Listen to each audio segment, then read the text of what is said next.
Welcome again to Principles of Marketing, Week 5.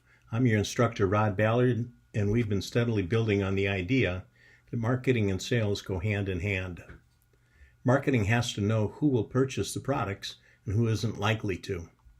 Marketing develops precise advertising messages and themes that align with consumer interests, and marketing continuously monitors the pulse of the consumers. Sales? Well, in some cases, sales calls on the end users, like Goodyear may call on Lexus, but not just for the obvious tires, but also for the not so obvious, those niches like rubber body molding, rubber window and door insulation, and anything that happens to be in Goodyear's core competencies, anything rubber. In other instances, salespeople make calls and visits to retail products and retail stores and store managers, and they manage inventory on hand. They design local advertising campaigns, they configure product positioning on store shelves, and many other business matters. In the process, as you can expect, a relationship develops between buyers and salespeople. Week 5 looks much further into the marketing side. We'll be reading chapters 13, 14, and 15, and of course the quizzes and the PowerPoint slides and the SmartBook reviews are all the same chapters, 13, 14, and 15. I've got a discussion board this week, which should be interesting in what is integrated marketing communications and how can today's organizational leaders integrate IMC into their marketing efforts. And then, so that'll be, and then we'll do our research run, our run 3 of the marketing simulation program. I hope you're enjoying that because most people report that as one of the most enjoyable parts of this course.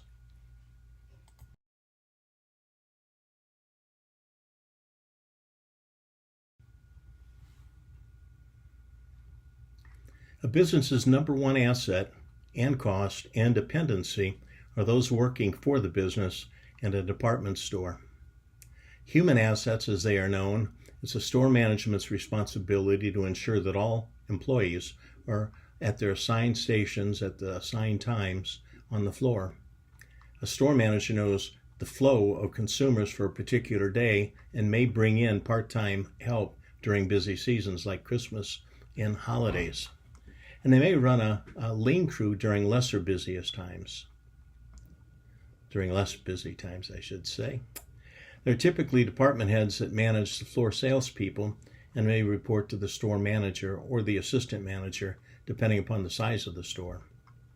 They'll be the ones that get involved in a customer dispute, or they'll look over newer employees' shoulders as they stock shelves or check customers out at the register. Otherwise, they're typically invisible to consumers, just another store person on the floor. And not all floor personnel are full-time or long-term. Again, some fill in during seasons like Christmas rush, and some are transitory between their normal jobs through layoffs and terminations. They aren't life or retail professionals. They see retail employment as a means to an end, employment, income, paying bills, and getting back on their feet. For a consumer, things look pretty simple at a local Walmart, say, a Walmart store, which is anything but simple. Goods are in their typical spot in the store. Fresh produce is where it belongs, as is the seafood. Sales items are marked accordingly, and a shelf inventory person can be seen from time to time, ensuring that there's enough of the right product at the right place. It used to be that departments were measured at the end of the day by what items were sold and in what quantity and what the register looked like. That is, what the register took in. Today's department stores may be measured dynamically at any given moment. Retail software tracks product movement and inventory on the shelf and cash register receipts. For all of that, security issues are a problem. Employees are not law enforcement officers, and aside from identifying a suspected thief, perhaps following them as an employee reports the crime to management, most employees are not to engage with any possible criminal activity. There's the liability issue, the employee safety issue, and collateral damage in the store issue. say, other shoppers in the area. Retailers often hire their own security professionals, uniformed or in civilian attire. Inventory management. A truck arrives, it is unloaded, staged in the back or side of the store, out of sight, and methodically placed on store shelves at the end caps. It is actually accounted for. Floor merchandising, as it's called, and it's a verb. Ever wonder why some milk is at eye level and easy to see and take from the shelf, while other milk is on the bottom shelf, takes more exertion to pick up and put in the cart? Pricing and price is the same with most consumers, who will opt for the easiest product to see and purchase where the product sits on the shelf, front and center, more obscure versus more obscure, are the result of the contractual agreements between the retailer and the particular brand or company. Negotiations takes place behind the scenes as competitors jockey for more favorable shelf positioning. The end caps are the highly coveted merchandising areas, more visible to shoppers as they move from aisle to aisle.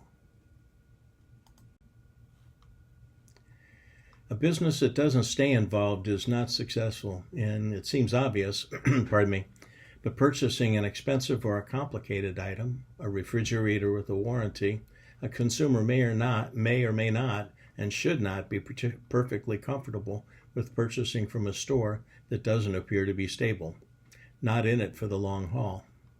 Roy's Closeout store, for example, here today and gone tomorrow. And financial performance is the number one determinant of store longevity. Still, some stores operate at skinny margins, even at a loss, and are offset by stores that are more profitable in the big picture. Internet sales have driven brick and mortar retailers to look at new ways to add value to a customer's shopping experience. Price matching takes care of the relative cost of shopping locally and shopping online. It depends upon the consumer making the retailer aware of their intent to purchase a product on the internet at a certain price. Verification of the price by the retailer, it takes a little while too. Merchandising is about inventory, and inventory is about movement. Ugly inventory, that's what stagnant inventory is referred to, may cost the retailer 1.5% per month just in the holding cost on slow-moving inventory. It doesn't take time and very long before the cost of holding ugly inventory exceeds the margins expected from the sale of the product. That is what leads to markdowns, and better for a retailer to earn some than none. Mentioned a few minutes ago that a retailer's perspective, the largest expense being employees and people's assets. The next highest expense is what people buy, and again, that's inventory. Simply put, if the gross profit is 6% and the cost of carrying inventory is 1.5 per month, cumulative and compounded spread across every item in the store, inventory and what you don't see in the stock rooms and the company-owned distribution centers, it doesn't take very long to whittle away profits by incurring inventory expenses. So it is tightly controlled, as it should be. And this week we'll be looking at Integrated Marketing Communications, or IMC, which plays a big part in attracting customers to specific stores to purchase specific brands or products. A familiar logo, a brand, is seen on TV or in social media, even on digital billboards, draws consumers to a shoe store to buy Nike Air Jordans, if they're still on the market. That is the Air Jordans. Or to the Apple store in the mall to buy that new iPhone. Even Bed Bath & Beyond get into the offering multiple brands to appeal to the taste of a variety of people. Consumers are widely different in terms of their interests and tastes. That's just normal. Now, at one time I felt sorry for retailers who found themselves defenseless against the war between themselves and the up-and-coming e-tailers. We tend to think that Amazon and eBay and all of the e-tailers are wiping out the retail stores, and it's easy to see as shopping malls close, large retailers like Macy's, they close stores, and even the legendary success of Sears and Roebuck out of business. I wonder, did they fail to adapt to the market changes, or from a life cycle standpoint? Did they just run their course? But before I cry too loud, even with the increasing growth rate of e-commerce, in 2020, in-store retailing exceeded $3 trillion. That's in-store brick and mortar, $3 trillion. Retailers have been at this for some time. They adapt, they maneuver, and they undoubtedly own the lion's share of the retailing, notwithstanding the e-tailers nibbling away at their volume.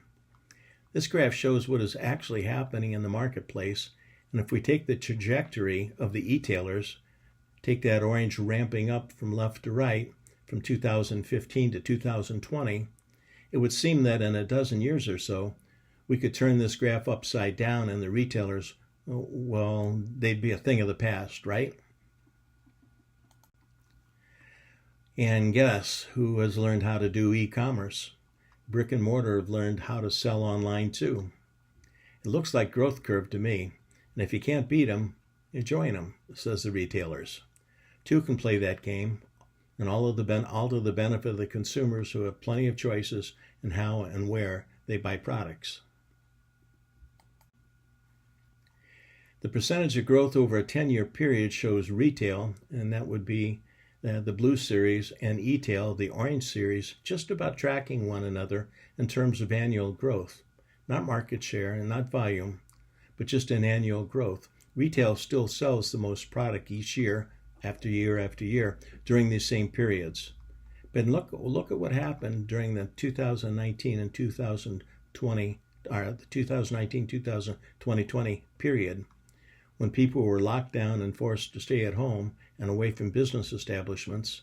E-commerce shot through the roof, serving the continuing needs of the consumers, notwithstanding the lockdowns. And who are the dominant online retailers referred to as e-tailers now? You know most of them. I'm not sure how Dell, the PC manufacturer, made it on this list, but there they are. And as of 2021, Kroger, grocery stores online? Really? Well, this may be familiar to you. Even large regional grocery stores like our familiar Ralph's on the West Coast have learned that e-tailing is all about service, convenience, ease of shopping, and they've come out with curbside pickup and home delivery. Have you found retailing online a convenient service, you yourself? This takes us back to the basics of marketing and discovering what consumers want and fulfilling that need day after day, COVID or not. Enjoy the emphasis this week on IMC, Integrated Marketing Communications, as you learn how marketers both online and brick and mortar do their best to serve you and me. And so now I'd like to pray for us. Father, I thank you that you're a holy and faithful God who we get to call Father, and that you care for the needs of your children. That would be us. Please keep us safe this week and let the students learn all that they can about marketing and business matters, and consider how they will use this eventually in the field that you will lead them to. Help them to love and serve you and obey you, and as they serve one another. I pray health and your constant presence in Jesus' mighty name. Amen. And that's the flyover of week 5. God bless.